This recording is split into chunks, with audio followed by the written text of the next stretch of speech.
saya sendiri, Intan Kamalasari, dan rekan-rekan saya. Halo, saya Elsie Nuryani. Saya Salsabila Mutiara Zahra Firdaus. Saya Dinda Azahra. Saya Lulu Mesoro. Di video kali ini kita akan membahas tentang desain tata ruang dan juga SOP laboratorium. Check it out. Baik, kita masuk ke slide desain tata ruang. Di sini ada beberapa ruangan yang benar-benar kita desain khusus agar kenyamanan dan sesuai SOP. Pertama ada di nomor 1 itu pintu masuk dan keluar. Kemudian ada yang kedua ruang praktikum. Kemudian ketiga ada ruang bahan dan persiapan. Dan yang keempat ada ruang alat dan persiapan. Yang kelima ada ruang kantor dan laboran. Yang keenam ada meja praktikum. Yang ketujuh ada meja persiapan. Yang kedelapan ada meja dosen dan asisten. Di nomor 9 ada meja demonstrasi. Di nomor 10 ada meja operator. Yang di 11 ada loker praktikum. Yang ke-12 ada lemari asam dan atau fume hood. Kemudian ada lemari bahan korosif. Terus ada di 14 ada wastafel. Yang ke-15 ada papan pengumuman. Di yang nomor 16 ada lemari bahan kimia. Dan yang ke-17 ada lemari alat kimia. Di ke-18 ada lemari arsip atau administrasi. Dan yang ke-19 di 19 kita dibagi di A itu ada toilet pria, dan yang di B ada toilet wanita. Yang nomor 20 itu ada ventilasi udara, yang nomor 20, dan yang ke-21 ada alat pemadam kebakaran, nomor ke-22 ada kotak P3K. Oke, kita lihat di sini ya. Kami merancang ruang sedemikian rupa. Jadi di wastafelnya itu kita sediakan per meja, dan ini yang biru bulat-bulat ini adalah sebagai praktikannya. Kemudian lanjut di sini juga ada alat pemadam kebakaran di setiap sudut ruangan, dan di ruangan kami ini kasih 3 pemadam kebakaran alatnya.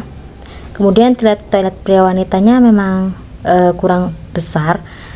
Itulah kami sadari bahwasanya toilet pria dan wanita dari tempat kami ini terlalu kecil untuk ukuran toilet. Namun untuk kapasitas yang lebih besar, yang untuk meletakkan segala perabotan, segala alat-alat, segala ruangan untuk ukuran laboratorium segitu, maka kita dapatkan toilet segitu. Di sini yang nomor 4 ini adalah ruang alat dan persiapan. Kita buat agak luas. Juga ruangan sebelahnya yaitu ruang kantor dan laboran. Kita buat berdampingan agar mudah. Kemudian ada meja dari yang untuk penjelasan asisten praktikum. Kemudian juga ada papan tulis yang dimana nanti praktikan bisa mendengarkan penjelasan asisten praktikum dengan jelas dari papan tulis tersebut, dan masih banyak lagi. Sekian, saya lanjutkan ke pemateri selanjutnya. Nah, untuk selanjutnya itu ada SOP lengkap laboratorium. Nah, di sini itu yang pertama itu ada SOP umum laboratorium. Hal ini berfungsi sebagai pedoman dasar yang harus dipatuhi seluruh pengguna laboratorium. Salah satunya adalah praktikan kita sendiri untuk dipatuhi sebelum kita masuk ke dalam laboratorium itu sendiri. Yang pertama itu adalah menggunakan APD atau alat pelindungan diri secara lengkap. Nah, teman-teman, biasanya kan kita kalau mau masuk ke lab itu, kita tuh menggunakan jas lab tuh. Itu salah satu APD-nya, habis itu masker, dan juga itu ada sarung tangan. Nah, yang nomor 2 itu ada larangan makan, minum, dan menggunakan ponsel. Hari ini bukan semata-mata cuman larangan doang ya. Kalau kita makan, minum dalam laboratorium itu dikhawatirkan makanan yang kita makan dan minuman yang kita makan itu udah bereaksi tuh sama zat-zat kimia yang ada di laboratorium yang ada di laboratorium tersebut. Takutnya nanti malah yang masuk ke tubuh kita itu udah menjadi apa ya, semacam kayak bakteri gitu, dan itu bisa membahayakan diri kita sendiri, teman-teman. Nah, yang nomor 3 itu ada menyimpan tas dan barang pribadi di loker. Hal ini itu bertujuan agar barang-barang pribadi kita itu tuh tidak hilang. Kebanyakan dari kita itu tuh trader kan, naruh-naruh barang sembarangan, abis itu tuh bisa menyebabkan tangan-tangan jahil tuh ngambil barang-barang pribadi kita. Nanti juga yang susah kan kita sendiri. Selanjutnya itu ada yang nomor 4, menjaga kebersihan meja kerja sebelum dan sesudah digunakan. Ini itu bertujuan untuk memudahkan kita sendiri sebenarnya, teman-teman. Kalau sebelumnya kita praktikum, kita ngebersihin meja itu kan jadi enak tuh praktikumnya. Kalau meja udah bersih, kita kan kayak nggak gubek juga. Nah, kalau sesudahnya itu membantu praktikan yang akan praktik setelah kita. Jadi kayak ya ngenain kawan lah, ibarat kata. Nah, yang terakhir itu ada melaporkan peralatan yang rusak atau tidak berfungsi. Hal ini itu memudahkan kita juga loh, teman-teman. Salah satunya karena kalau kita udah laporan, pihak laboratorium kan akan mengganti barang-barang yang rusak tersebut. Nah, yang selanjutnya itu ada SOP penggunaan bahan kimia. Di sini SOP ini disusun untuk memastikan bahwa seluruh pengguna memahami prosedur menggunakan bahan kimia secara aman, benar, dan bertanggung jawab sehingga meminimalisir resiko kecelakaan yang dapat ditimbulkan gitu. Yang pertama itu ada membaca MSDS atau Materi Safety Data Set sebelum menggunakan bahan kimia. Hal ini tuh bertujuan untuk mengamankan diri kita sendiri. Kita tuh bisa tahu itu tuh nanti tuh kalau kena tangan gimana, akibatnya apa kalau kena tangan kita. Jadi kita tuh ibarat kata, wah udah tahu nih, kita jangan sembarangan tuh kayak megang-megang larutan itu gitu. Nah, yang kedua itu adalah menggunakan foam hot atau bahan volatil atau berbahaya. Nah, yang dimaksud itu tuh adalah setiap bekerja dengan bahan kimia yang mudah menguap atau volatil, berbau, tajam, beracun, atau berbahaya itu kita harus mengerjakannya di dalam foam hot, bukan di meja seperti biasanya, teman-teman. Nah, foam hot itu adalah lemari hisap yang memiliki ventilasi untuk menyedot uap, gas, dan juga partikel berbahaya agar tidak terhirup oleh kita ini para praktikan. Nah, yang ketiga itu adalah memberi label pada semua sampel dan larutan. Hal ini bertujuan agar kita itu tuh bisa ngebedain nih, ini larutan apa, ini larutan apa, ini larutan apa, biar kita tuh nggak salah ambil larutan gitu. Ini juga memudahkan kita loh, teman-teman. Nah, yang keempat itu adalah menghindari mencampur bahan kimia tanpa instruksi yang jelas. Kita kan bisa dilihat tuh di TikTok, kalau ini campur ini bisa berbahaya, bisa menyebabkan kebakaran atau apa. Nah, hal itu tuh bisa kita hindari untuk mencampur bahan kimia tanpa instruksi yang jelas. Kita tuh harus mematuhi instruksi gitu, teman-teman. Dan yang kelima ada membuang limbah kimia sesuai dengan kategori organik, anorganik, B3. Nah, kalau di dalam lab saya sendiri itu biasanya di situ tuh disediakan untuk bungkus-bungkus limbah organik, anorganik, atau lain sebagainya, bungkus limbah yang setelah kita praktikan itu biasanya itu ada ya, teman-teman. Jangan sembarangan membuang limbah karena itu juga bisa mencemari lingkungan. Sekian dari saya, dilanjutkan oleh rekan-rekan saya. Materi yang selanjutnya yaitu SOP pengoperasian alat, prosedur untuk memastikan penggunaan alat yang aman, akurat, dan terawat.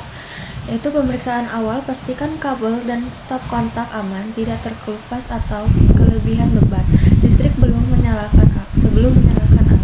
Pemanasan, workbook, lakukan pemanasan awal jika diperlukan, sesuai manual agar alat stabil, data akurat.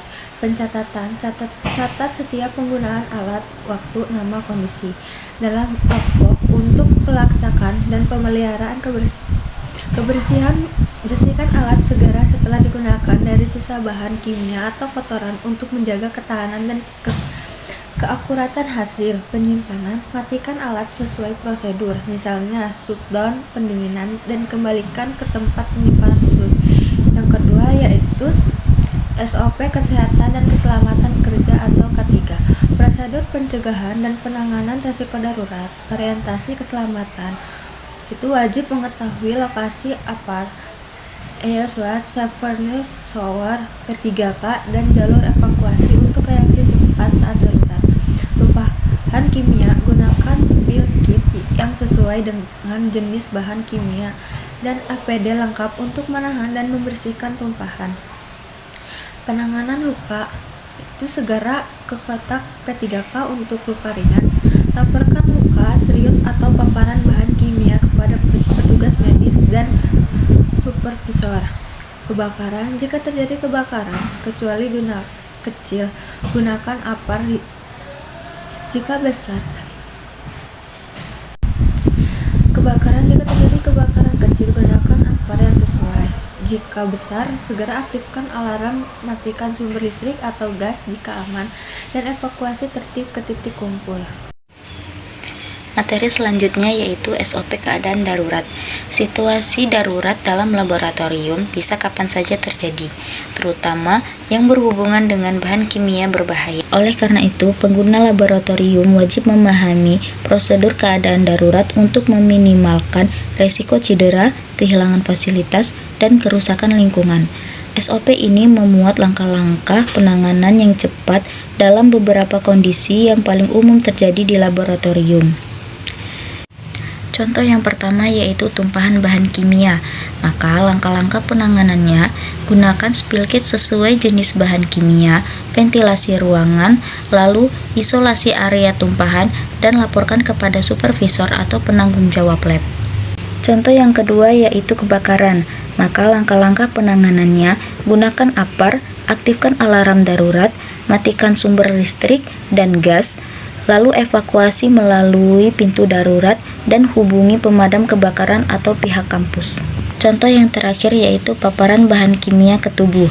Maka langkah-langkah penanganannya, yang pertama bilas dengan EIWA selama 15 menit, lepaskan pakaian atau aksesoris yang terkena bahan kimia, hubungi pihak medis dan layanan kesehatan, lalu catat kejadian di logbook insiden. Baik, selanjutnya kita masuk ke rekomendasi pada desain tata ruang dan SOP laboratorium.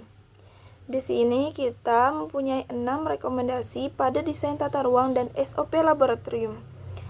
Pada rekomendasi yang pertama itu ada pelatihan rutin bagi seluruh pengguna laboratorium, di mana semua pengguna lab perlu mengikuti pelatihan berkala.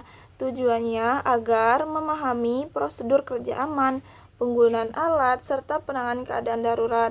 Kemudian rekomendasi yang kedua itu ada pembaruan SOP secara periodik.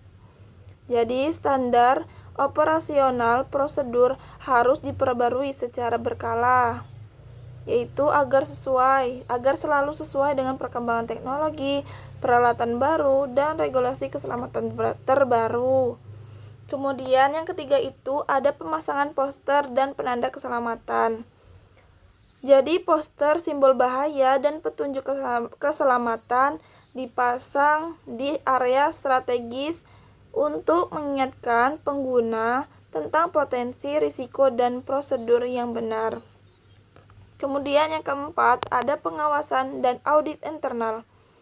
Pengawasan rutin serta audit berkala itu diperlukan untuk memastikan seluruh kegiatan laboratorium itu berjalan sesuai standar keselamatan yang telah ditetapkan. Kemudian yang kelima, ada penyediaan peralatan keselamatan tambahan. Pada penambahan atau memperbarui APD dan alat keselamatan seperti APAR, iWash, kotak P3K, dan alat pelindung lainnya, yaitu agar selalu siap digunakan. Dan yang terakhir itu ada peningkatan budaya keselamatan. Jadi, membangun kebiasaan dan sikap yang mengutamakan keselamatan itu bisa melalui sosialisasi, kampanye, serta pembiasaan perilaku kerja aman di lingkungan laboratorium. Baik, dari penjelasan materi kita tentang desain tata ruang dan SOP laboratorium itu tadi, dapat kita simpulkan bahwa desain laboratorium itu sebaiknya memenuhi standar karena tata letaknya itu memengaruhi fleksibilitas dalam praktikum. SOP laboratorium penting untuk menciptakan lingkungan kerja yang aman, tertib, dan efisien. dengan mematuhi prosedur mulai dari persiapan, penggunaan alat, penerapan P3K hingga penanganan darurat, risiko kecelakaan itu dapat diminimalkan dan kualitas kegiatan laboratorium itu meningkat. Keberhasilan penerapan SOP bergantung pada kedisiplinan serta komitmen seluruh pengguna laboratorium. Demikian sekian presentasi dari kami, semoga dapat bermanfaat dan menambah wawasan kita semua. Kita tutup dengan pantun ya, pagi-pagi makan good time. Cakep. See you next time. Kami akhiri. Wassalamualaikum